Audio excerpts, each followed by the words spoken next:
Welcome to my YouTube channel. मी आहे पूनम. तर आजच्या ब्लॉगमध्ये आपण बघणार आहोत तांदळाचे पापड कसे बनवायचे. पण त्यासाठी आधी आपल्याला पीठ तयार करावा लागतो. तो पीठ कसा बनवायचा, तांदूळ कसे कुजवायचे, हे सर्व आज आपण ह्या ब्लॉगमध्ये बघणार आहोत. तर तुम्ही राहा माझ्यासोबत.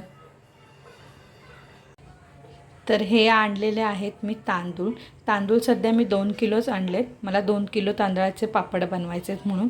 तर हे तांदूळ पहिला धुवून घ्यायचे आणि नंतरला पाण्यात भिजत घालायचे. हे मी 2 दिवसच घालणार आहे. काही जण 8 दिवस पण घालतात. डिपेंड ऑन आपल्यावर आहे की आपल्याला किती दिवस तांदूळ कुजवायचे.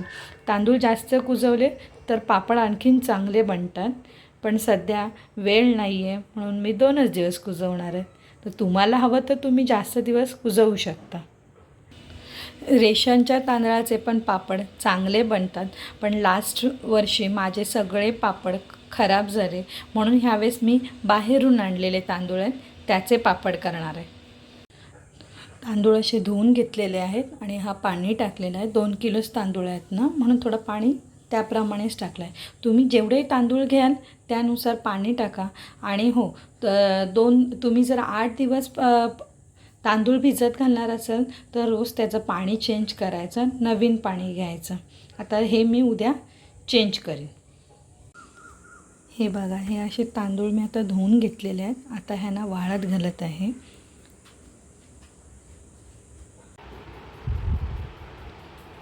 तांदूळ सुकवून झालेले आहेत. आता ह्याचं दळण काढणार आहे.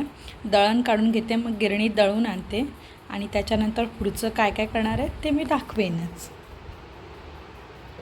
तर आज आपण बघणार आहोत पापडाची उकड कशी घ्यायची. मी पापडात काय काय टाकणार आहे ते तुम्हाला दाखवते. मी जिरं घेणार आहे पापडात टाकायला आणि काळी मिरी. ते ना गरम करून घेतलं ना की चांगलं आपलं पोलपाटावर तुम्ही लाटून घेतलात, बारीक पूड केली ना तर चांगलं होतं.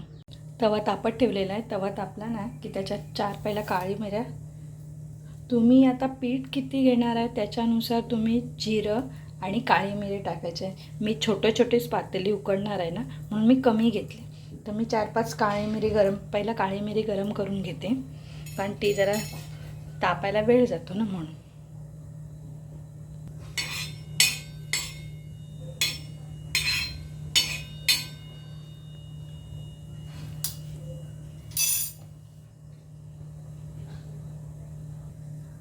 काळी मिरी थोडी गरम झालेली आहे तर त्याच्यात आता मी टाकते जिरं.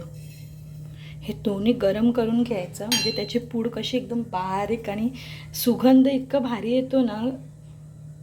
हे बघा, जिरं असं भाजून घेतलेलं आहे. आता मी काय आहे, 1 पातेली पीठ घेणार आहे. तुम्ही जेवढं पातेली पीठ घ्याल तेवढंच पातेली पाणी घ्यायचं. म्हणजे हा एकदम परफेक्ट माप होतो. त्यात पाणी जास्त नाही होत किंवा कमी नाही होत. बघा, आता मी हा 1 पातेली घेतलेला आहे पीठ.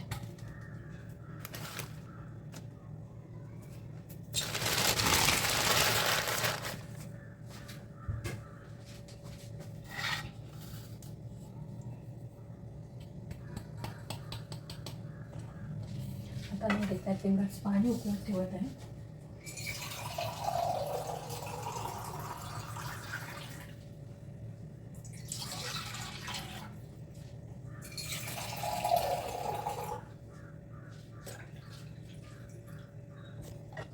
बघू शकता तुम्ही, मी जेवढं पीठ घेतलं तेवढंच पाणी घेतलेलं आहे. पाणी उकळत ठेवलेलं आहे. आता ह्याच्यात मी घालते लाल मिरची पावडर. तुम्हाला किती तिखट हवे त्याच्यावर आहे. जर कोणाला पापड जास्त तिखट हवे असेल तर तिखट करा. मी एवढं 5 एवढं लाल तिखट घालत आहे.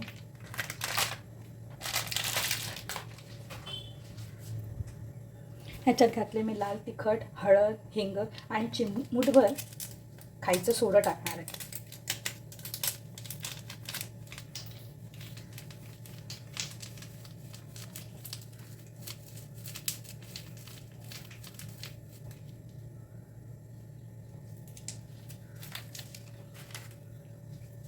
आता काळी मिरी आणि जिऱ्याची पूड करून घेते.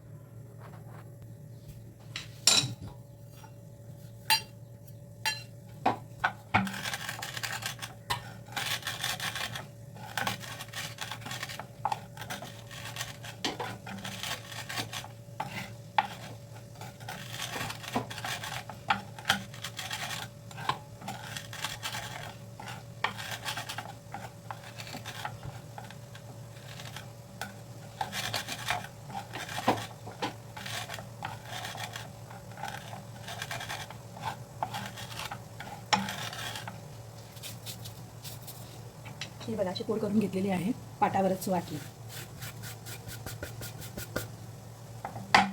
हे सर्व आता मिक्स करून घेते.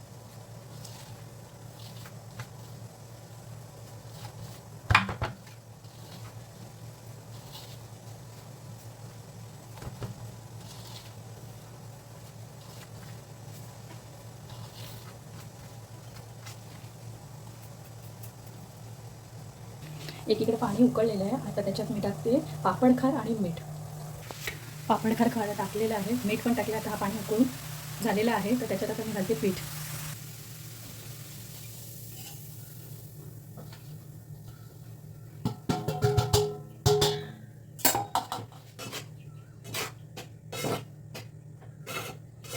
सॉरी, ह्याच्यात तेल टाकायला मी विसरली. तेल नंतरला टाकलं चालेल. पाण्यातच तेल टाकायचं, म्हणजे तो कसा खाली टोपाला चिपकत नाही.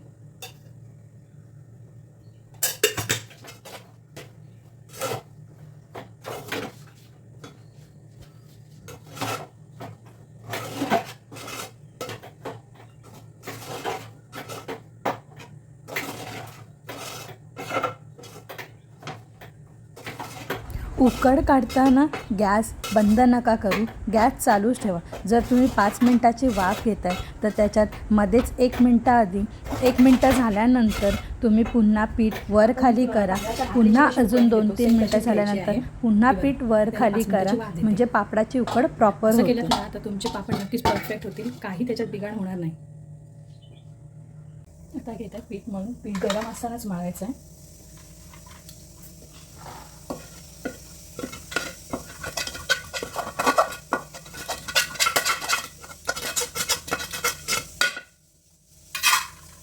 पीठ गरम आहे.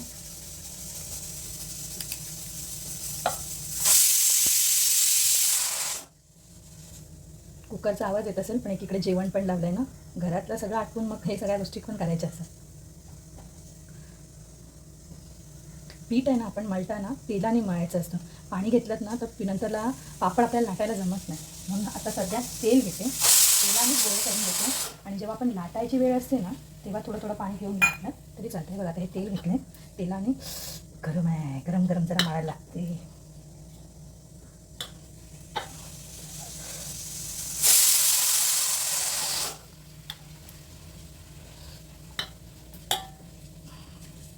छोटे छोटे गोळे करून ठेवायचे, जसं आपल्याला लागेल तसं तसं पीठ मळून घ्यायचं. आत्ता तुम्ही जर तेलाने मळलत ना तर कसं घट्ट गोळा होतो, आणि पाणी घेत राहिला मग नंतरला ना लाटायला पापड जमत नाही.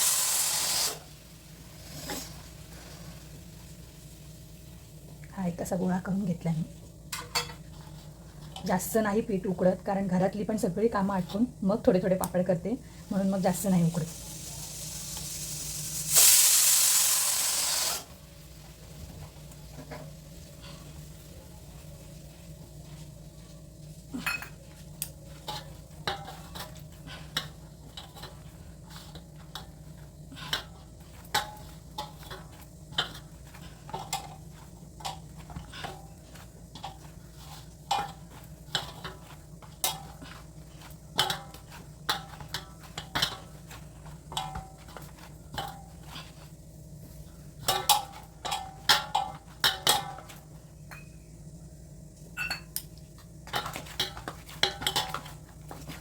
ह्याच्यात काही जण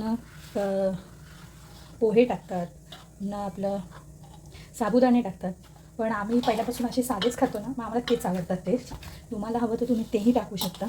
पण एक आहे, साबुदाणे टाकले का पीठ खूप ताणतो. म्हणजे पीठ म्हणजे असा हा मळलेला पीठ असतो ना, तो खूप ताणतो. तर मग आपल्याला ना लाटायला खूप भारी जातं. असं मी आता मळून घेतलेलं आहे. हो, मस्तपैकी गोळा झालेला आहे. आता आपण ह्याच्या लाट्या करूया. अजून एक आमची आयडिया आहे, आमच्या म्हणजे मला माझ्या सासूबाई म्हणजे माझ्या आईने सांगितलं आहे की आपण लाटायला ना घरचा पीठ घेतला ना तर पापड त्यात थोडेसे जास्त होतात. म्हणून हा कुजलेला पापडाचा पीठ नका घेऊ, लाटायला तुम्ही घरचा तांदळाचा पीठ असतो ना तो घेत जा, म्हणजे पापड त्यात अजून आपले वाटतात.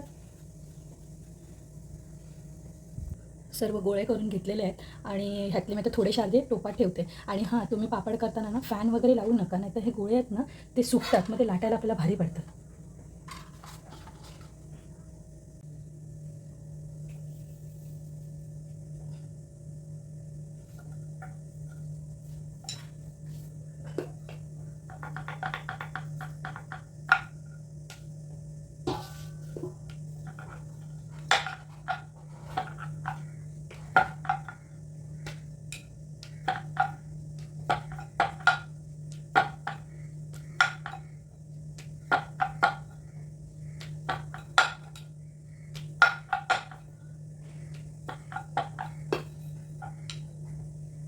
तुम्हाला हवं तर तुम्ही मोठा साईज पण गुळाचा घेऊ शकता. मी मीडियम साईज घेतलेली आहे. आणि जर आपण पाणी घेतलं असं ना मळताना तर पापड फाटतात, मग ते लाटायला जमत नाही.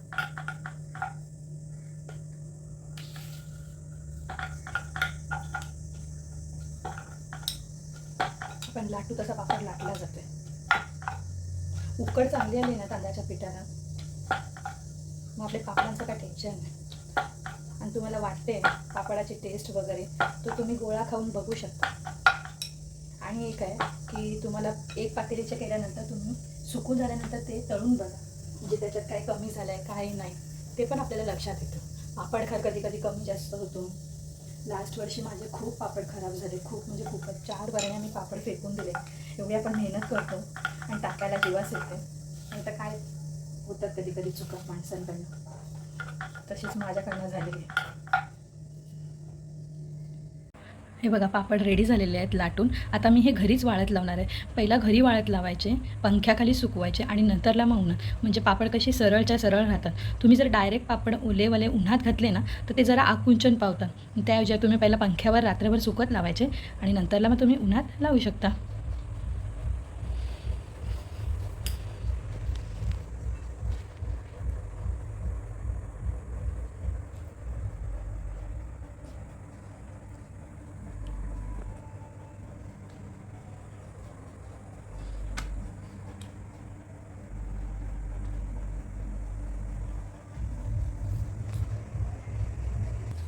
हे बघा अशा पद्धतीने सगळे पापड वाळत लावून घेतलेले आहेत.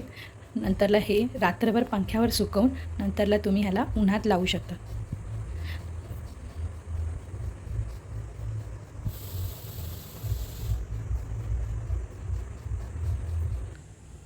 जर तुम्हाला व्हिडिओ आवडला असेल तर लाईक करा, शेअर करा, सबस्क्राईब करा. थँक्यू.